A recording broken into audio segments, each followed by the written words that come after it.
Welcome back to The Comical Engineers, Fun and Facts with LCTS. In Part 3 of Episode 6, our guest Jay Moser walked us through his early career journey, from earning his Chartered Project Professional designation to his first days at Texaco, and even shared the classic "Sulfur smells like money" story. Now, in Part 4, Jay reflects on the pivotal career shifts that shaped his path, from Texaco to Huntsman to leadership opportunities, and highlights why mentorship and continuous training are essential for every engineer and project professional. Let's dive in. So it was a change. Let's just say that it was a lifestyle change. It was I had to find everything for the first time. You had to find your church, your schools, your doctors, all the typical things that you don't really think about if you don't ever move.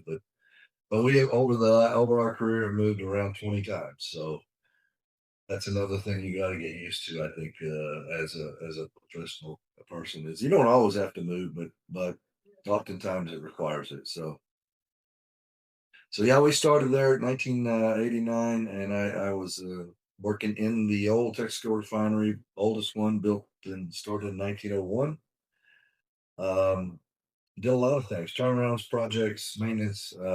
Got certification inspection as well, API certified, and UT, RT, PT for those of you ultrasonic testing, penetrative testing, tank inspections, things of that nature. So just kind of started to build that foundation. As an engineer, I would advocate that if you're coming out of school or you're young, get in somewhere where you can get some operational experience. When I say that, something that you understand when you design something that it actually has to get built and it has to get operated.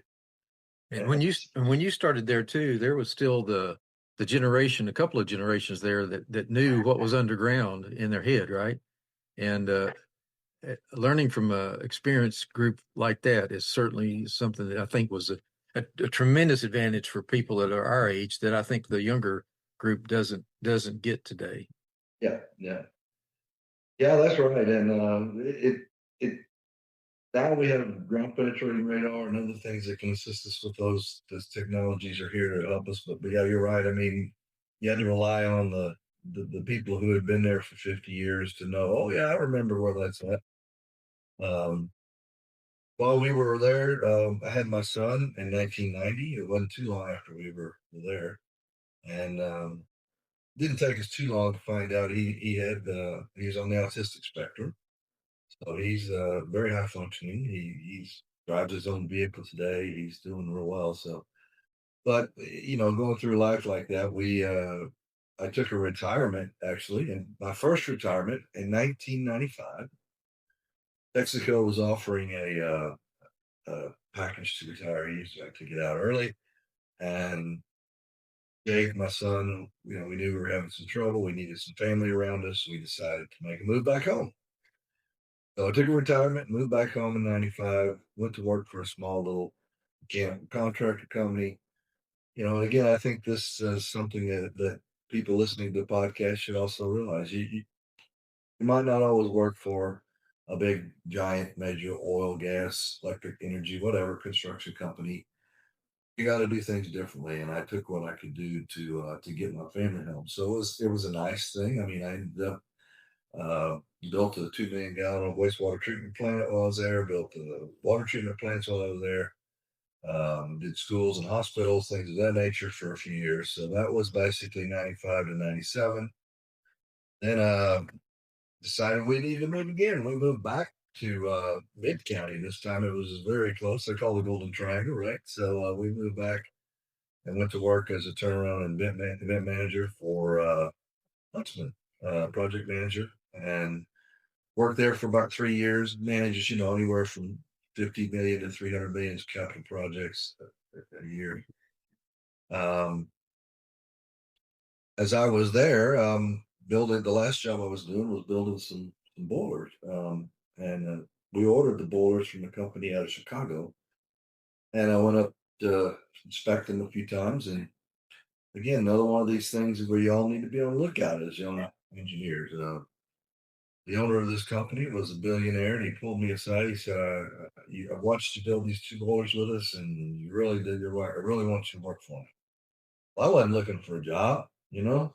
I wasn't in the market for a job, but the opportunity, brought itself forward. So took on actually a VP role for engineering and sales, and also did project management where we installed some other boilers at the likes of uh,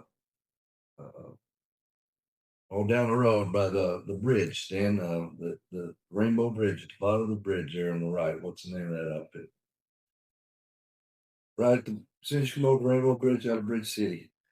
Anyway, didn't really matter. Long story short, did some project work, right? Um, but also got to do some entrepreneurial work. I think for again for those who are having an ambition to be in the industry, keep your eyes wide open. I mean, this gentleman was like, "Hey, if you can bring me an opportunity, I'll invest in it." He ended up buying 7 cogen plants around the state of New York, I think it was, and the company ended up making 10 years of profit because there was a hydroelectric freeze supposed to happen and never did. So, hey, you never know. Did that for a few years. We paused. Did you see the work climate change just in that shorter period of time from when you were there first to when you came back the second time? Yeah. So I mean, I I came back to that same Port Arthur plant, which is no longer Texaco at the time. Then it was called Motiva, which was a joint venture between Saudi Aramco and Texaco. But it was the same facility, and yeah, I seen a significant difference. And I mean, this was '01, and I was hired as a project manager again, and construction and turnaround event management. Built, what I would say was significantly different was the environmental projects. Okay. Before when I was there, we had reservoirs under the flare that were reservoirs of oil. Well, all that had to be segregated and put into process water treatment and things of that nature. So we've done a few of those jobs. But then, in addition to that, I was project management on the first low sulfur gasoline unit in the world, the first low sulfur diesel unit in the world. These weren't, tremendously large scale projects. These were probably 50 to $100 million type projects, but we were doing them because there wasn't a mandate at that time. This was just kind of, taking a step forward to be good stewards. We all got to live in this world. So yeah, I saw the significant difference there. That was the main thing, I guess I'd say. Mhm. That time there at Motiva, that puts you in the kind of the position for when the huge major capital expansion came to town. That was because I was living there too in that area, and that was some of the biggest, interactions with the community, with the people, with property, with traffic, with everything. So that was a certainly a boom town kind of a atmosphere there for quite a while. Yeah, I had been, I guess, just a little history to that from really '01 to '07. I was doing majority of anything that had to do with projects or turnaround I was involved with. When that crude expansion project that you're speaking of come into town, that was just about in '07 when they started kicking that off. And that's when I'd have already been in the field and been under some pretty heavy pressure. I'll just say, Stan, you recall doing that cat unit revamp that we did Yes. back in Yeah. the days, and part of that was adding a C3 C4 splitter vessel in the middle of live units, and anyway, pretty heavy amount of construction and execution work that we were doing at that time. And I saw the writing on the wall. That project was going to be a huge endeavor for not only the company but the community as well. So I chose to go to the project and technology organization within Shell at that time. It was '07. So I got to do some of that.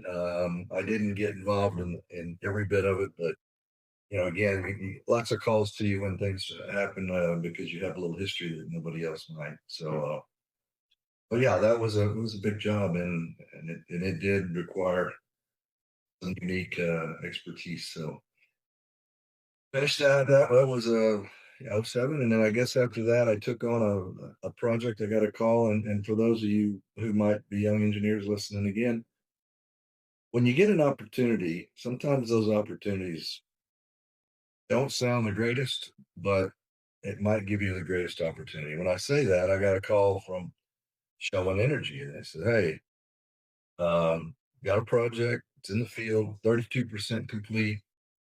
70% expended. Safety was a wreck. What do we do? Can you help us?" So, yeah, done in the middle of Mount Storm, West Virginia.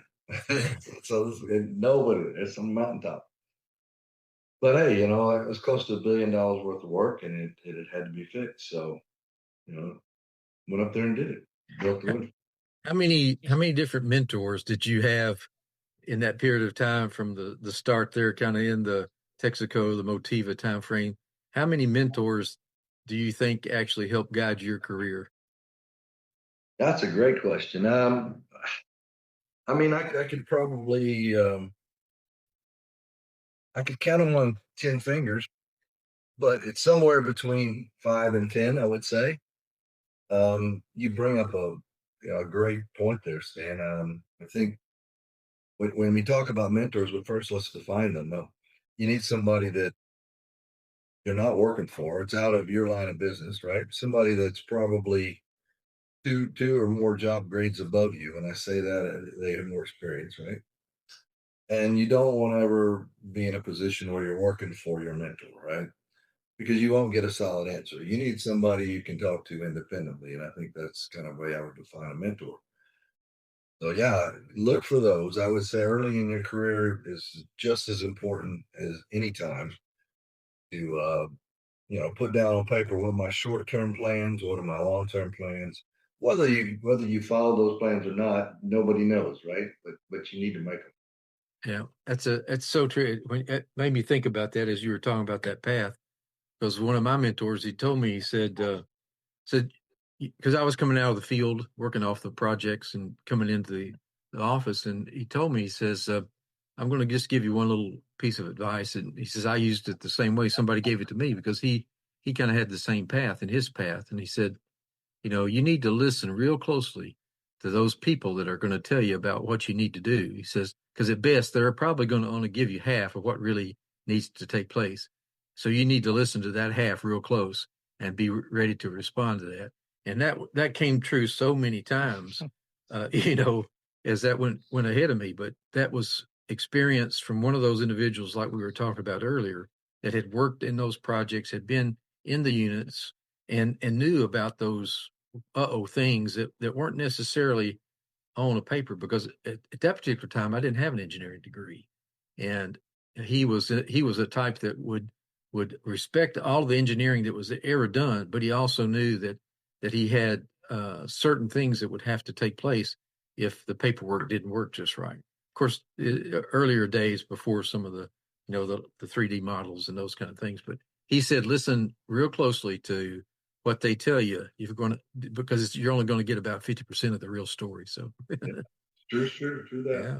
So yeah, I'd say mentorship is something that every project person or every engineer or whatever your field is, even no matter what it is, you should get. The other thing I'll say is competence. Whenever somebody offers you training, even if they don't offer you training, go ask for training. You need to develop yourself.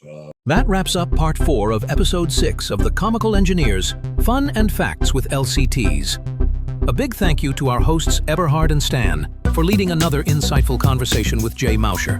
In this segment, Jay shared how career moves, mentorship, and continuous training shaped his path, and why those lessons matter for every engineer today. Don't miss part 5, where Jay dives into his time at Shell, working on major global projects, and the cultural shifts that influenced safety and project delivery.